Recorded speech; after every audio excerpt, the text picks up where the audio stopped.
Hey, it's your boy Chrys, Players Pick Podcast, here to shout out my sponsor, Road Roaster Coffee. Road Roaster Coffee makes an amazing array of light, medium, and dark roasts. My favorite is this kick-ass right here. You can check out roadroastercoffee.com and use Players Pick as your coupon code for 20% off your very first order. Enjoy the pod. Players Pick Podcast, picks and perspective with Chris Johnson. Palpable paradox. Polarity. What up? Hey, good morning, Matt. Good morning. How are you? Pretty good. How's things there? Chaotic, but we're getting there. Exciting. Yeah, it is exciting. Keeps you on your toes. Yeah, for sure. Yeah. Are you good with sound and everything? You hear me okay? Yep. Cool. Well, welcome to the Players Pick Podcast. I appreciate Thanks, man. you. Thanks for having me. Yeah, man. It's exciting to have you on to have a chat. And especially after recently making sure that you got some guitars. So that's kind of exciting. Yeah, they exceeded my expectations. I'm super excited to play them and super excited to let people see them and hear them. And, it's going to be fun. So cool, man. It's one of the cooler things to do in my field is to just be a fan of a band and then happen to see, oh wait, they use that kind of thing, and I can maybe help with that thing. Right. Yeah, it's awesome. Let me just see, and you're like, yeah, let's try it out, see what happens. I'm like, oh man, that's so cool. I get to see that happen. And along those lines, I'm curious, when did you first start playing headless guitars? Well, I've wanted one since I was a kid. I grew up in Tampa, Florida, and there was a music store called Thoroughbred Music. And it was one of those, it was the first I knew of. It was like an old grocery store or one of those like big Guitar Center size places. But there was nothing like that I was aware of that kind of scale. And you would go in and they would have, San Dimas Charvels as far as you could see, and quilted Les Pauls as far as you could see. And so it was, I was kind of a poor kid and couldn't really afford any of those things, but there was a guy there that was super kind of a mentor, and would let me play these really expensive guitars that I had no business having my hands on. And one of them was the Steinberger, and he would just kind of set me in the corner and let me play, a GL. And so I've always wanted one. And it was one of those, they've always been expensive. They were expensive then, they're expensive now. And they've always just kind of been just out of reach, and, not the thing that you're like, yeah, let's double down and get one, And then when we decided to do this kind of, once the Existential Reckoning record kind of started to kind of gel as to what the sonics were and what the aesthetic was, and kind of when all the pieces started to fall into place, I was like, okay, now it's the time. And I pulled the trigger on the GL and used it exclusively on the last record. So that's kind of where it came into play. And then the idea of doing it live, and how do we do this, and what's going to be a cool way to kind of present that live. And that's where you kind of stepped in and was like, you were like, why don't we try this? And and I think it's going to be awesome. That's cool. Can you give us a little show of one of their two of those guitars there? Yeah. So they're identical except for the color. So there's the surf green, I think, is that one. Yeah. And then the other one is the you can tell me what that color is. I think we can just call it light pink, but some people call it shell pink. Yeah. So kind of classic, kind of, retro-y, kind of throwback 50s, early 60s kind of colors, which kind of resonate with me. And then that with the kind of radical design and the headless thing, it's kind of the juxtaposition, which I think is kind of what I'm about. So it works.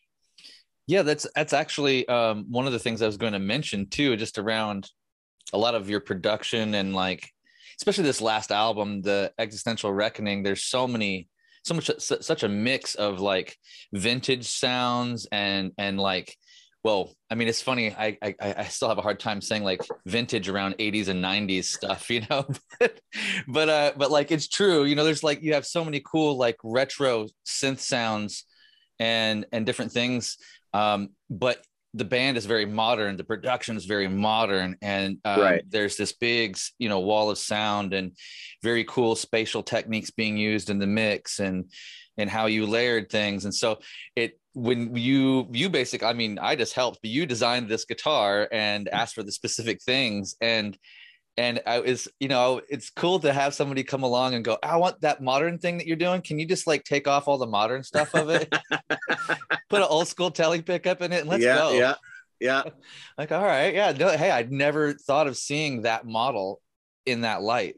And now it's here. So yeah. And I think it works. I don't think it feels forced. It kind of looks like it was kind of made that way, you know. It looks very, very much appropriate. Oh man, so, yeah, it's awesome. That's super cool, man. I'm super hyped on that for all the right reasons. Thanks, dude. Yeah, and so I didn't know that the Steinberger thing didn't go back that far, but that's cool that that it went back to like childhood desires, right? Yeah. Around like, oh, I seen that thing and someday it's gonna come around. And yeah. Did that Steinberger that you have, does that got an EMG pickup in it or two? It does have EMGs. Just like everything I touch, I can't leave it alone. Yeah. And again, that comes from childhood of just, you know, not having a lot of toys. And so the ones I did have, I took them apart and figured out how they worked, and just kind of, you know, the tinkery nature, I guess that a lot of kids have, but it's kind of stuck with me. So even that, I love humbuckers, but as soon as I play one through with my sound and stuff, I feel like I feel like there's a leash on, you know, and there's something with the single coil that I feel like I get more articulation, I get more nuance, there's a little more range. So I always end up back there. And even with the Steinberger, it was the same thing. I'm like, oh man, what am I going to do? And then I realized, you know, that I guess it was the SA, which was it's like the OG EMG, you know. Is it the single coil in a humbucker? Yeah, casing? So it's in it's in the same casing, so it looks like a humbucker, but it's a cocked in this telly angle single coil. Awesome. You know, and then of course being an EMG, it's active and it's silent, and you know, there's none of the buzz that I have with all my other guitars. but and these new ones, what was the pickup? It's the Seymour Duncan is a stack of some kind. No, so this is the 50s Antiquity. The first thing I did when the first one came was I put a five, what is it, the 5.2 or no? Yeah, I put a 5.2 stack in it, which is half Alnico 2, half Alnico 5. So the wound strings are the 5s, which is supposed to get a little snap, and then the unwounds are the 2, which is a little more, you know, a little more vintage. And then the stack, and I've got an old stack in a Strat, and it really kind of worked. For some reason, the balance it kind of faked me to think that I was still on a single coil. But the 5.2 stack, it was great. There were certain things that was just rowdy in a cool way, but I was just like, it isn't right. So now we're back to the Antiquity 2. Okay. Which I think is where it's gonna live. It's my main guitar prior to these had that pickup in it, so it's just kind of feels like home, and you know, and I know how to make it work, and I don't have to change what I'm doing for it to do what I want. And so it does have some of the classic open, airy kind of, you have to control the buzz a little bit on this potentially in certain settings. But that, I think that like you're describing, there's something about that in particular. Like I recently got this build done Beautiful. Kiesel Retro Solo, and it comes with the Antiquity set in it as well. And it's, you know, it's a really well-built guitar. Obviously, it's swamp ash and everything, but I wasn't really super ready for how much I was going to love the pickups either. And so when you're talking about this thing where like, because I love humbuckers and I have all these guitars with humbuckers, but that guitar, I hate that it sounds better, like almost better than everything with the articulation, with the note separation, all that. Yeah. So it's kind of worth it to, you know, work around whatever humming or buzzing that you might experience. Yeah, and there's kind of the instant gratification I feel with a humbucker, where especially if you're doing drive type things or things with where you're pushing amps and stuff, where it's a little easier. That stuff comes a little easier, where on the single coil you almost have to dig a little harder, which I appreciate. And I think, you know, we talked about that when we were doing the build, where part of the style of the guitar is making you work for it, you know, and I think that also gives you a bigger range, because you can really lay off and it feels like you're laying off. And then when you really dig in and you really, you know, when your fingers start to bleed, it sounds like it, you know. Touch dynamic. Exactly. That's something I didn't understand as a young man, putting EMGs in everything and working for EMG later on, which I still have a vast respect for. And I mean, I'll always love my EMG pickups family and the people there and what they've done for the guitar world. But it wasn't until I was there and I was out there trying to evangelize to the artist world. Hey, let me put some EMGs in your thing. And I ran up against a couple of people where they were like, no, man, I need more. I need to be able to back off with that, with just my touch and not have to touch my volume control and all this stuff. Yeah. And it wasn't something I was super clued into until I started just use this guitar, plug in, you know? Yeah. Swap. And I was like, okay.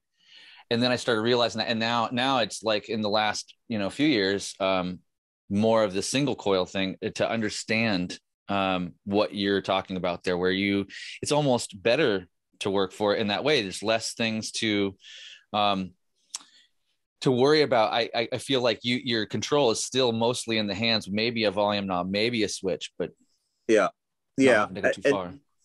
Not to stay on the EMG topic too long, but I did realize that kind of for the same thing, because the Steinberger, I didn't want to put traditional pickups in it. It came with EMGs. I wanted to keep EMGs, but I was kind of up against that same wall just historically. And I came from the same background as you, where, you know, when I was a teenager, all my guitars had EMGs, and you know, if you have an old small logo Marshall and an EMG, it sounds insanity, and you just couldn't get that at that time. You couldn't get that with anything else, you know, at least without really working for it. And this, you could, you know, Les Paul with an EMG in it, plugged into your small logo, and you know, your Soundgarden, you know what I mean?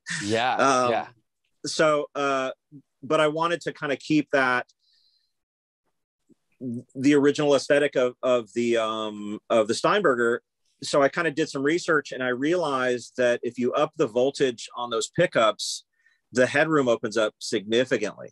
And I guess bass players have kind of figured that out, but I didn't know about it. And so I put, you know, instead of running a 9-volt, I was running 24-volt, and the top, like, it opened up a lot. And I mean, I see that with, you know, preamps and things like that, you know, or even a lot of pedals, you know, a lot of pedals are variable, where you can, it's like 9 to 18 volts, and you hit it with 18 and you get more headroom. So I'm like, okay, well, maybe the same thing is true with this. And, you know, kind of electronics 101, I guess. But that, you know, that's kind of one way to solve a lot of, you know, it's not going to sound like an Antiquity, but it's also not going to buzz when you're doing really delicate, clean stuff and you're trying to record, you know? So, you know, I think they all have their strengths and their weaknesses, but there's also that kind of wiggle room of maybe you think you don't like it for this reason, but you can actually fix that problem.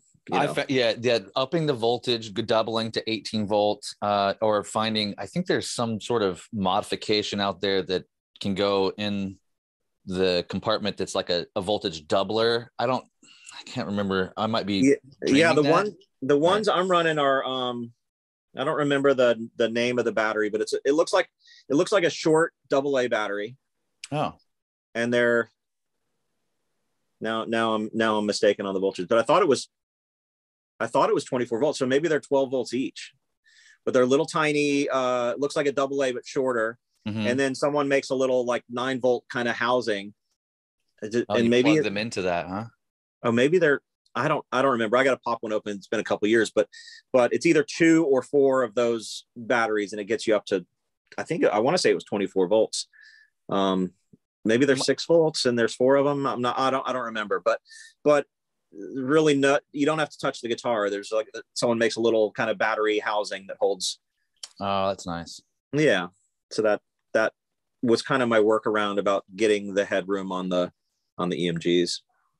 Yeah, that's great, man. I mean, I think it's, I mean, some people figure it out sooner than us, like about this whole thing. But well, especially with the internet, it makes things a lot easier than, kids these days, they can just YouTube it and be like, oh, you know what? I'm going to get more dynamic out of by blah, blah, blah by doing X, Y, and Z, and it's already done. And which is also a curse too, right? So instead of writing a song, you're going down wormholes of how you want your strings wound, and it's easy to micro analyze every element of what you're doing and lose track of it's like, yeah, but you want to write a song or something, So true, man. And I mean, that's a good point, because as time moves on, we're only getting more options, right? We're only getting more and more options by the day, by the hour, or you could call them distractions potentially, sure. Right? Yeah. How do you stay focused when it's time to write?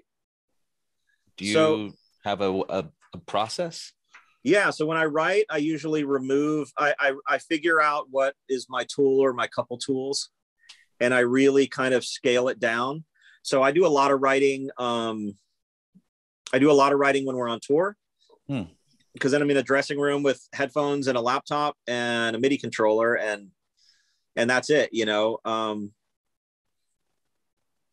and then a lot of times if I'm here at the studio, instead of working in the main room where I've got, the console and literally everything I could want at my disposal, I'll come into the ISO room and bring a Fairlight in here. And then I've got 8 voices, 8 tracks, and I write songs, I'm like, okay, here's my limitation. And then I build it, and I try to get things that feel like complete ideas.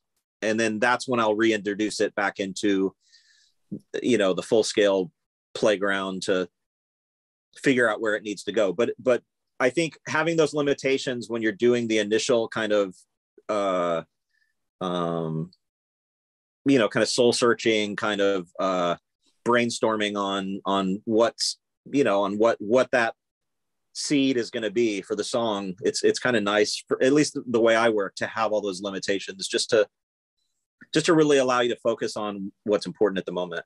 I like that. I mean, that's, for me, it's like, I have so many guitars. I mean, you probably have quite a few guitars too, but I mean, I just have so many guitars now at this point. I'm like, I walk into the room and I'm like, I'm only going to play that guitar today, or that I have to do some sort of purposeful limitation as well. Otherwise, exactly. I'll bounce around. I'm trying to play all my guitars because it feels like they're y'all yelling at me. You haven't played me in 2 months. What are you doing? And so I'm in that mode, or it's gear.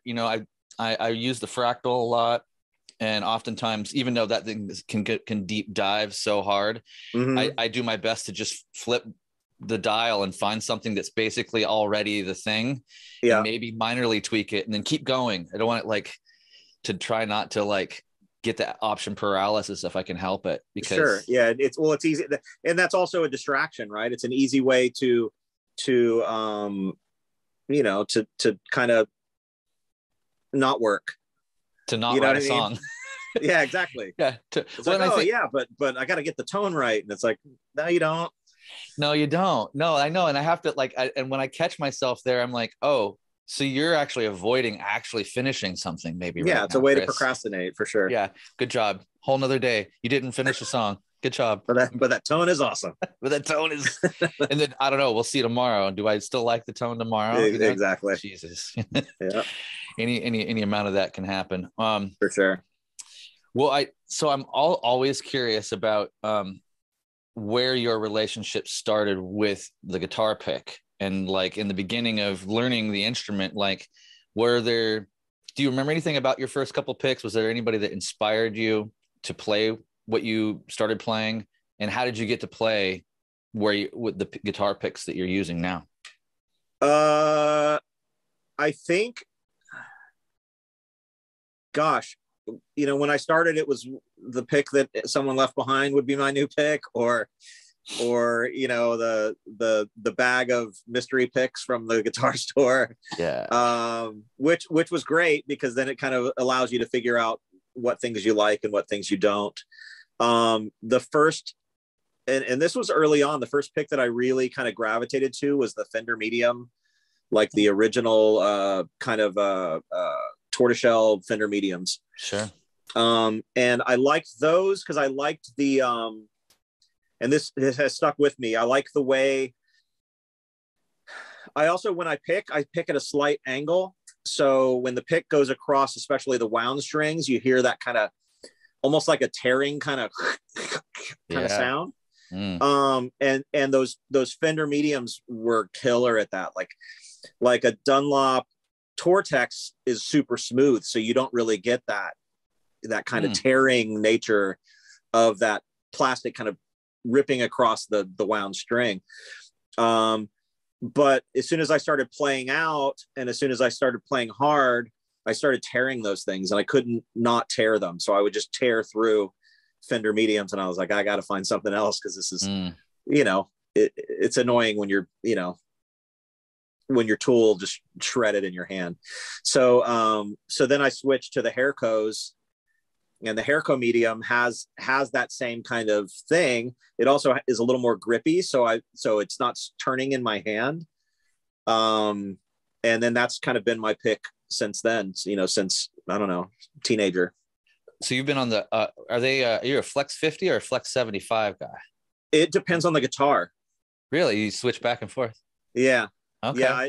I have a Ziploc bag, full of them, and I always throw down 50s and 75s, and then depending on, it settles in, on a tour, once I know how the pickup and the strings and the amp are going to kind of react to this type of punch or this type of punch. These guitars, I'm using the 50s. Okay.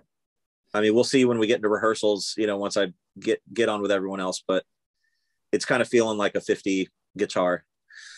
That's super cool. Have you messed with, are you familiar with the Holy Grail Flex 75? No. So Jimmy Dunlop, he went on a quest, because Hairco was owned by a few different people back in the day. It kind of switched places, and they had different plants in Europe or UK somewhere. I don't know all the minor details, sure. But I know that they shifted around manufacturing plants for a while. And there was one particular plant that had one particular plastic, the recipe was a little tiny different. Yeah. And it made them a little softer in the Flex 75. Yeah. I don't know if it happened with the Flex 50 or not, but sure. Well, this is, I want to say late 70s, 80s or something like that. And before Jimmy and the Dunlop family had purchased Hairco, and when that, a handful of artists, I believe it was Clapton and Jimmy Page and a few others, found out that there was a special batch going on from this one place. And they weren't they're about to go, away basically, because they had shifted to another thing, and the recipe wasn't the same anymore. Yeah. Right. Yeah. And so they were scouring, looking for, was freaking out. Yeah. Freaking out, trying to find these picks. And so for a long ass time, it was like, oh, you found one of those, because they were slightly lighter in shade. And so it was that thing behind, backstage. Oh, you got a handful of the OG, yeah, 70, blah blah blah, and because those big players were always the ones that were, seeking them, Jimmy was like, man, we got to get a handful of those, we got to reverse engineer, we got to figure out that recipe and then offer it after all these years. It took him a couple years of scouring, finding the right ones, getting those artists to agree that this was the right thing that we were looking for. Right. You're like, sure, this is the right one. Right. And then and he finally decoded it. And then now it's for sale. It's for amazing. It's this weird nebulous in between thing. So if you look for Herco Holy Grail, okay, maybe that's literally, I gotta check it out for sure. Yeah, now it's called the Holy. It's just called Holy Grail. Incredible. And I have to admit, it's a really good pick. I like the 75 and the 50 myself, but if I had to choose, I would choose the Holy Grail if for nothing else because it's got a cool name. But right. Yeah, so that might be something that Yeah, I'll have to check it out. I'll have to get some for this run. Yeah, I'd be happy to even just send an email over and say, hey, send some to Matt because awesome. A Herco guy's gotta try those. That's funny. I had no idea of that story. That's really cool. I was one of those things, man. If you hang around Jimmy Dunlop or the Dunlop family for any length of time, the stories are deep there, and it makes sense. They're the biggest pick company on the planet, and they've acquired these cool brands and stayed relevant by staying modern and developing new shapes and new bevels and all this stuff for the shredders and all that. Sure. So yeah, it's amazing what you hear when you're hanging out over there. That's awesome. Yeah, thanks for sharing about the picks. That's cool to know. I'm curious about, like, you work with arguably one of the most mysterious frontmen on the planet, like in a lot of ways, at least for many years. Maynard has been like kind of the guy that I don't know. There's all these kind of rumors, or like don't look him in the eyes, don't do this and that, all these things. But yet you hear him talk on the Rogan or in some other cool interview about his wine, and you're like, oh, he seems kind of like a almost regular guy, but like very, How has it been? I mean, you guys must have a close relationship. You get trusted with like the biggest duties in Puscifer around the music and production and stuff, right? So yeah, we started working together on the second APC record, like touring that record. So I was working with Billy on that tour, and then when they were on that tour, they had a mobile studio, and they quickly realized that I could help out with that stuff. So I was kind of doing engineering duties on that stuff, and then as soon as they came off the road, they went in to do the third record and asked me to kind of be there engineering and just being an extra guy, an extra set of hands in the studio while they were working on this record.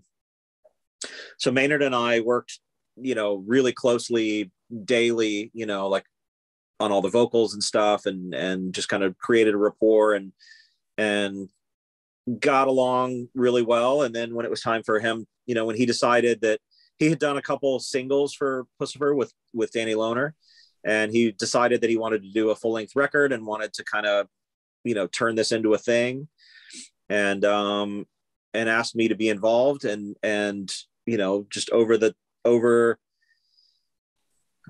I guess it happened fairly early, but I guess the stuff I was giving him, he was happy with, and he felt like he was getting either what he had in mind or something different that was better than kind of what he envisioned for something. So we kind of, and clearly he delivers the same thing. You give him a piece of music and you kind of have an expectation of what's going to come back. And then you get blasted with something completely different and something that just takes it to the next level, So there was a respect there and an understanding that, just a trust in our own ability to edit ourselves and our ability to kind of realize, what something needs and, kind of work within our boundaries. So we don't have to really have those discussions of, I think that thing you did is bad,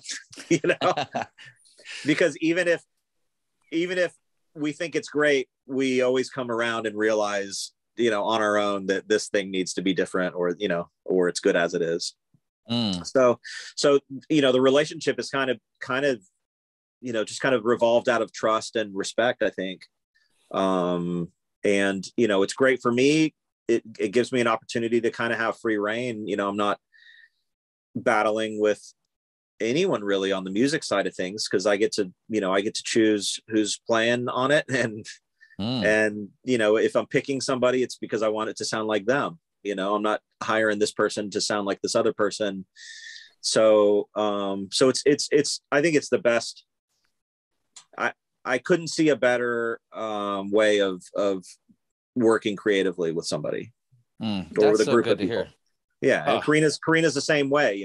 What she brings to the table is uniquely Karina, and it makes it something different, and it adds her spin, and it always makes it better. So it's a great group of people, and it's also anything goes. Like, we've all kind of been around enough and been bored with feeling like it has to be this thing, like kind of setting limitations on yourself as to what you can do and what you can't do. And it's like, well, let's just do what feels right, and then it's going to sound like us. Like, what does Puscifer sound like? It's like, what does AC/DC sound like? AC/DC sounds like AC/DC. You give those guys any guitars, you tell them to write any kind of music, and it's going to sound like them. So why force limitations of what this thing needs to be? Just let it be what it is, and know that it's going to land in a place that sounds like you. That's awesome. So it sounds like that you don't like that. There's not a lot of like constructive criticism or feedback, but I assume that at some point, Maynard or yourself or somebody has to say to somebody else, I'm not feeling this, right? And or do you guys just kind of know it, like you said? We kind of know it, and usually the way songs are presented, it happens in different ways, but kind of the more often than not way that kind of the flow happens is I'll start brainstorming ideas, and some of them are 2-3 parts, some of them are just a loop, or just all different places or states of completion of a song idea. And the ones that are good just kind of float to the top. It's the, hey, let's work on this one.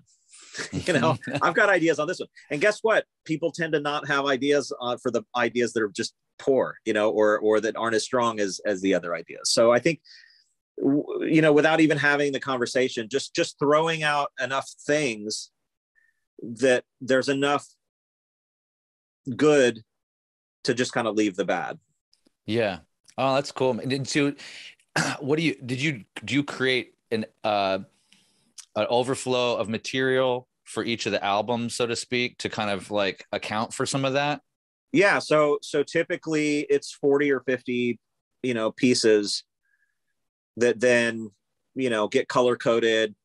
He'll go through and it'll be like, these resonate with me. And then I'll be like, yeah, but this one resonates with me. And I'll bump that one up, and then, like I said, it's just like the ideas, the ideas to build upon tend to kind of happen to the ones that are more interesting, and the ones that are more, I don't know, that resonate more. So I can think of times where there was like a drum beat or like an element of something that someone's like, can you work on that some more? Or, there's been an occasion on the last record where the drum beat of a song, Maynard was just like, it's strange when it happens, because it happens so infrequently, but he was just like, I don't like that thing. It bugs me. Mm-hmm. And I'm like, and it's frustrating, because you're like, yeah, but I really like it. But then you're like, wait, he never says anything and he's saying something. So I need to rethink it. And sometimes, when you've got a clear idea of something and then you have to get rid of it, and then it forces you to kind of think of it in a different way.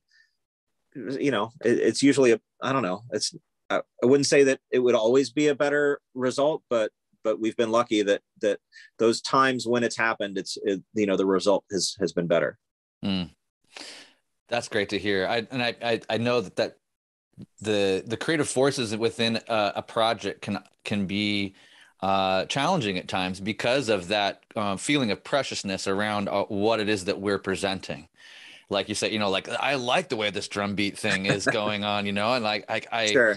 and if we attach ourselves too closely to it, then it like feels painful to Sure. to have to renegotiate it. But Yeah, it sounds like you guys have a real, especially like you said, I have to remind myself that's only over once in a while. So well, and I feel like as like when my producer hat is on, I feel like one of the biggest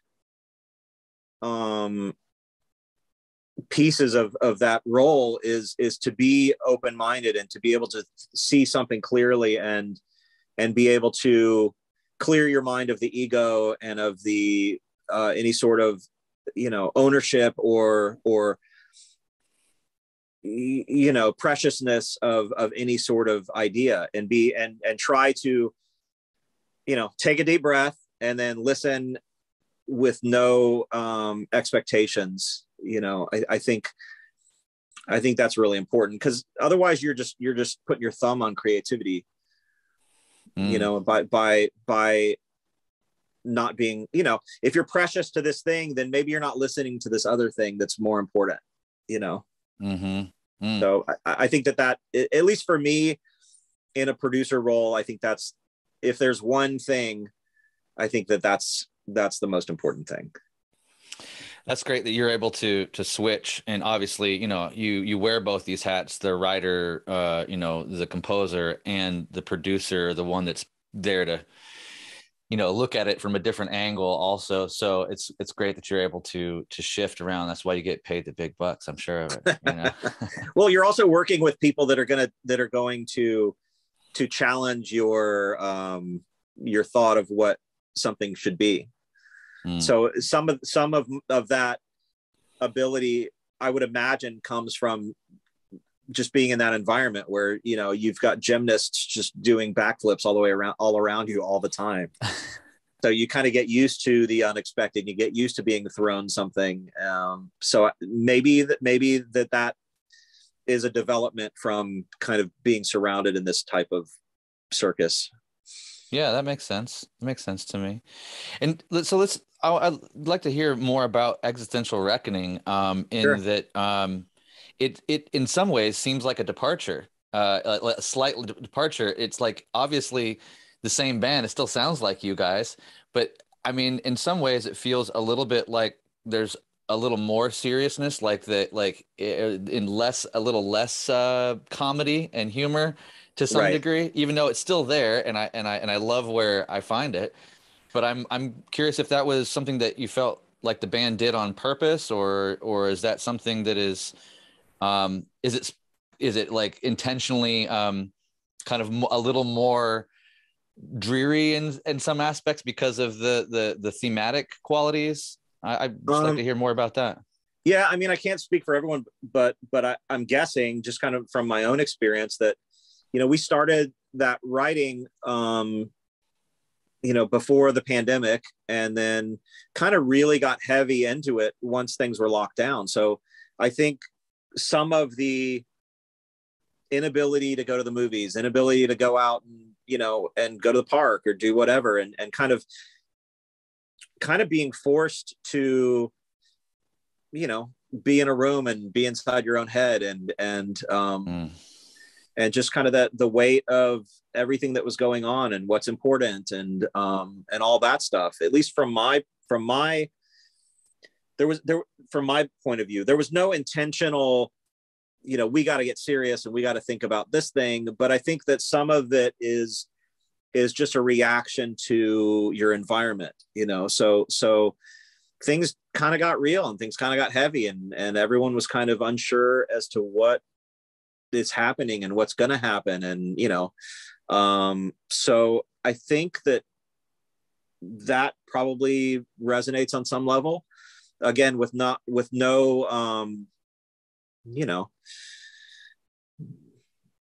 with no forethought, but just more, just kind of the state of it. And kind of on that same note, and this kind of is outside of that, so maybe this blows my whole idea out of the water.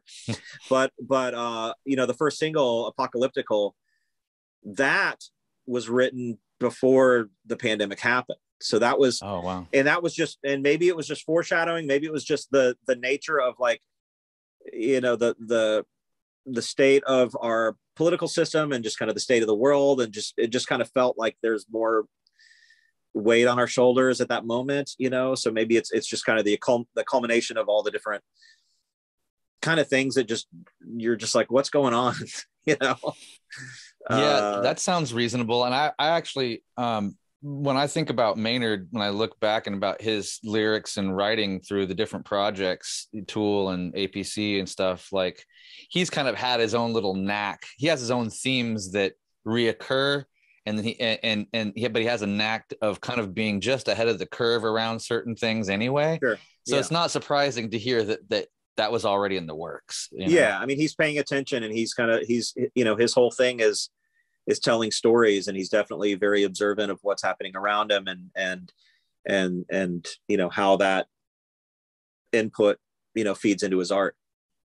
Well, I appreciate the insight into that. I mean, and it makes sense that you guys, I mean, I didn't think you would be intentionally trying to like shift things necessarily, but it's like, it's hard to tell sometimes. Like, oh, is there something taking place here that is at the front of the mind, or this is just like what it was, is a reflection of the time, and that's what it sounds like. Yeah, well, and also to kind of pull it into tech land, so when I was saying I would kind of work, starting songs on the Fairlight. The Fairlight is especially the Fairlight 2, it's an 8-bit sampler. It's very kind of low res, and it's dark, like not like tonally dark, but it has a mood to it. It sounds like, you listen to like Art of Noise or Ministry, the Twitch album, it's got, there's something in that, in this kind of the voice that it has, that kind of takes you down a place. So some of it may be just kind of that resonating within the song. That's interesting. You mentioned Ministry too, because I re-listening to Existential Reckoning, I was like, man, there's like this Skinny Puppy Ministry kind of thing. That's not, I mean, it's not that music, but there's an element, a layer, or somewhere in there that makes me feel like some of the tonal qualities that I remember hearing from those bands. Sure. Yeah, so, that keyboard is I don't know, it's magic. It's one of those, again, another one of those that when I was a kid and you're reading about all these artists that you love, and then you realize that the common thread between all of them is this one piece of equipment, and you're like, oh, that's what's going on. So having the opportunity, that was another thing when we were on tour for the last record, on the bus after shows, we always listen to music, and kind of one person's the DJ for the night. So, I'm just kind of sitting in the corner listening to all this stuff that was coming out, and finding that commonality. And I'm like, and it always kind of pointed back to this one instrument. So I was like, gotta have one that's going to be, super important for the next record. So I think that's probably, probably not 50%, but definitely something that helps spin it in that direction. Yeah. A major ingredient. Yeah, for sure. Yeah. That's awesome. Well then, so when you're not doing Puscifer stuff, which it sounds like you do a lot of that often, especially during album cycles, but I mean, you're also producing and like mixing and doing, kind of fixing things for other artists, it sounds like, at times, whether it be there for their live gigs. And are you doing much of that in the last, well, I know we've had a pandemic, so that might be difficult, but yeah, I mean, the last 4 years has been just foot to the floor, Puscifer, full throttle. We've when we realized that we couldn't do shows, we were like, okay, what are we going to do? And then we did the pay-per-view that came out, the Existential Reckoning Arcasanti pay-per-view that came out the day the record came out. So literally the day after I handed mixes to mastering, we started working on the show. So wow. And then we did the Billy D and the Hall of Feathered Serpent show, kind of followed that. And then we've been creating kind of nonstop since then. So we got a few things in the pipe, some stuff that we're probably going to announce end of this year. But we've got a handful of things kind of ready to go. But kind of back to your point. Yeah. Like when, growing up and just the reality of, okay, I can't afford an apartment being in a terrible punk rock band.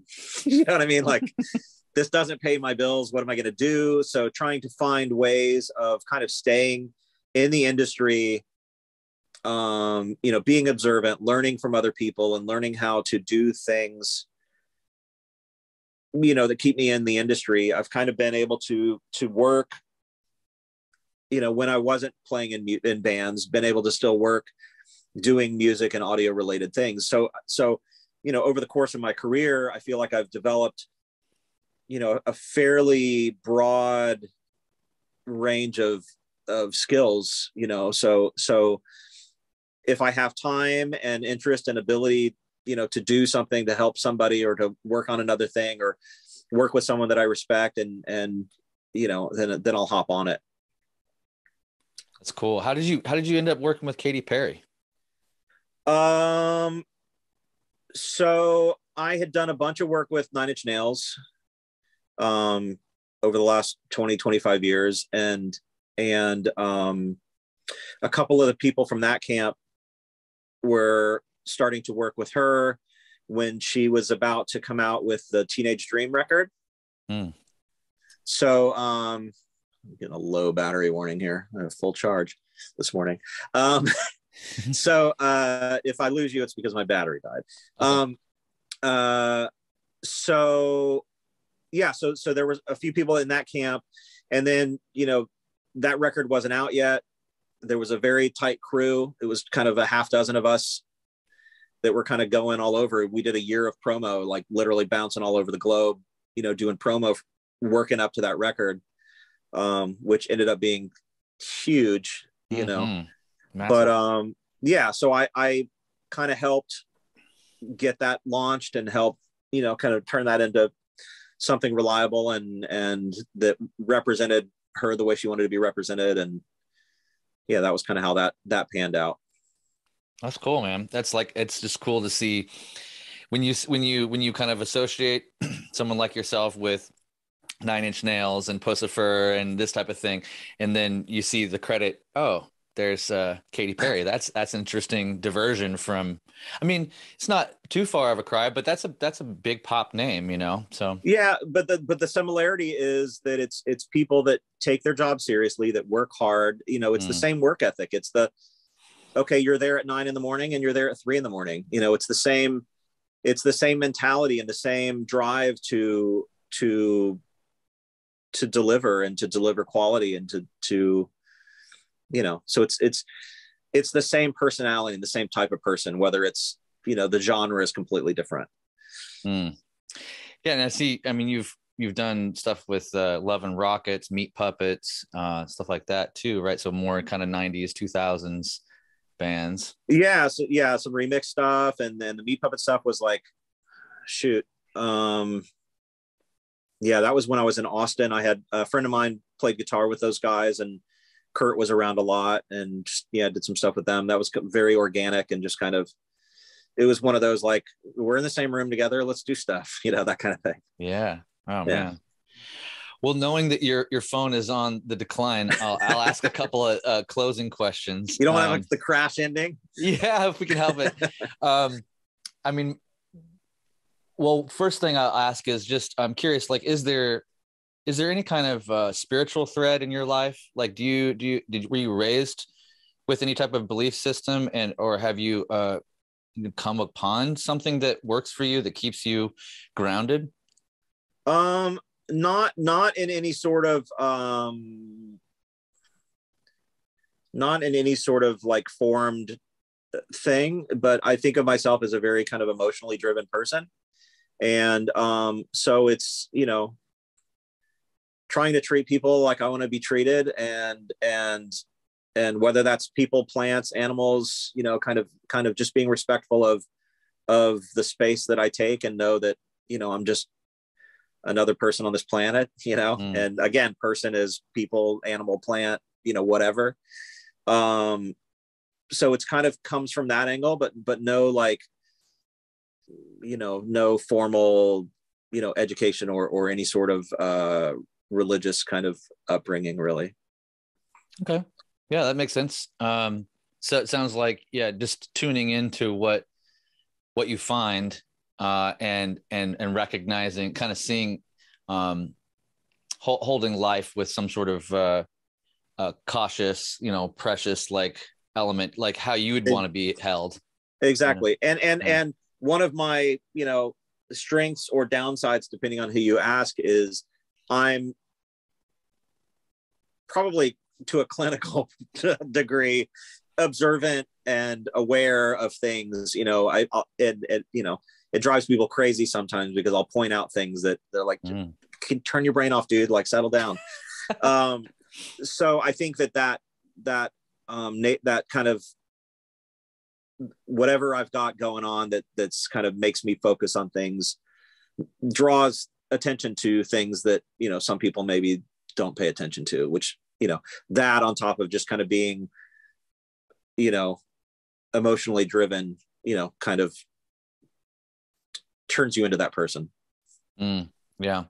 Well, I think, yeah, if we're awake, if we're paying attention truly, and not just writing notes and then like disregarding them, but if we're actually taking in that information as it comes in, and then we're adjusting our actions based on the new information, I think that's there's you know, a great awakening in that, you know, a continual awakening that happens. Sure. So that's cool. I can appreciate that it's kind of like non-denominated. It's like it's not in the realm of that. It's just like, yeah, it's what's in front of me. It's like I'm just paying attention in a real way. Right. Cool. And so I'd be curious to know about any artists that you might be able to recommend people check out that you've been listening to. You know, maybe there's somebody out there, or a band or a project that not a lot of people know about that you could recommend us to check out. Shoot. I mean, lately I haven't listened to really anything new. So that would be a difficult one. I mean, everything that's kind of fresh on my plate is stuff that everyone's listening to right now. That's okay.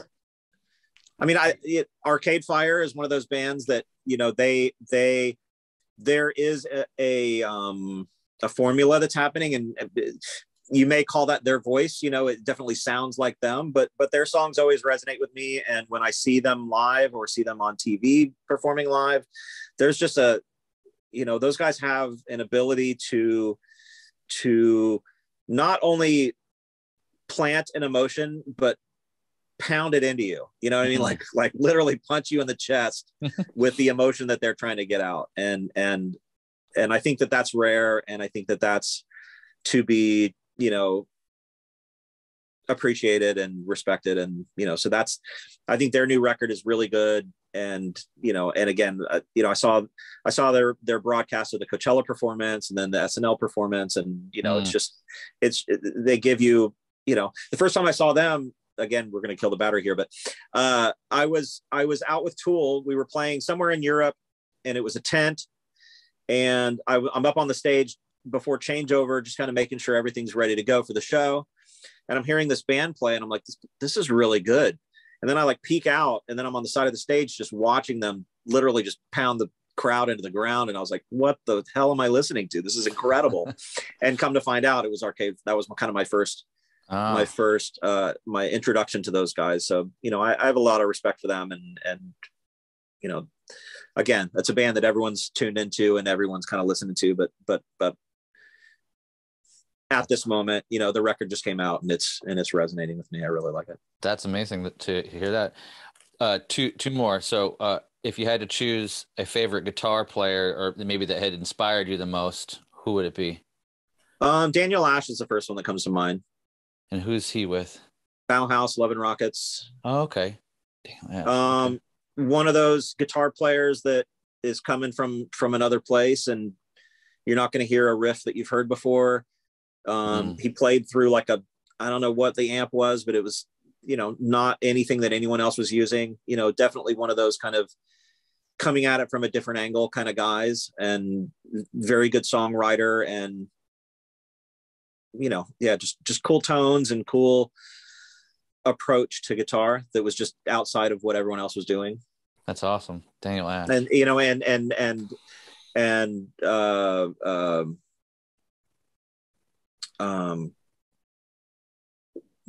I'm spacing. It's okay. Last one would be what's your favorite like classic punk band or album that might have shaped you the most? From the punk side of things, I mean, Ministry. I know that you would call it industrial, but that's okay. It's punk to me, and especially like, I love the first record. It's definitely a departure. I guess it's not a departure because it's kind of where they originated, but the Twitch album was massive to me. There's no guitars on it, and it's so heavy, and then, early, they've kind of turned into a guitar band, but those first, the Land of Rape and Honey and those kind of records, there's something to them where it doesn't feel like it's a guitar band. It doesn't feel like, there's a bunch of dudes standing there, playing power chords, but there's a lot of weight, and it was super heavy, but done outside of that expected, or the what you expect, Yeah, it's got a more modern. It's got a modern feel to it. No, it's you and your phone are almost about to take a nap. Yeah, my battery's down too. Totally. No, hey Matt, thank you so much for taking some time this morning to chat with me and show the guitars and tell some stories. That's super kind of you. Thanks for having me. Just one last little glance at these little guys. Oh my God, it's so cool. I love it without the bevels. That was a really cool.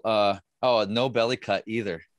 Yeah, no belly cut, and then the natural sides and back. Yeah, I'm really happy. I can't wait to see those in person. That is really cool. Yeah, super cool. Love it. Awesome. Oh man. Well, so Existential Reckoning tour is coming up. Or what is the name of the tour? Is that the name of the tour? Yeah, it's Existential Reckoning Live. If it's something else, I haven't been told. Okay. But that's we're starting up in Vegas, right? We start in Vegas. We're out until middle of July. Super excited. The show looks amazing. It's going to be a fun ride. Cool. Well, everybody should take a look and find out the dates that are closest to them and get your tickets if they're not already sold out. Awesome. Thanks for your time again, and we'll be in touch. Have a great day. Hopefully all the chaos smooths out today. It's not as chaotic as it could be. It's the whole week. We start rehearsals on Saturday, so this is the everything that hasn't been done needs to get done. So it's just going through the to-do list and blasting them out. It's the crunch. Yeah. All right, brother. Well, thank you again. And thank you. Be in touch. Talk to you real soon. Care. All right. See you, man. Players Pick Podcast, Picks and Perspective with Chrys Johnson. Players Pick Podcast is brought to you in part by our good friends at Dunlop Guitar Products, Kiesel Custom Guitars, and our favorite new coffee company, Road Roaster Coffee. Use coupon code PLAYERSPICK for 20% off your first order at roadroastercoffee.com.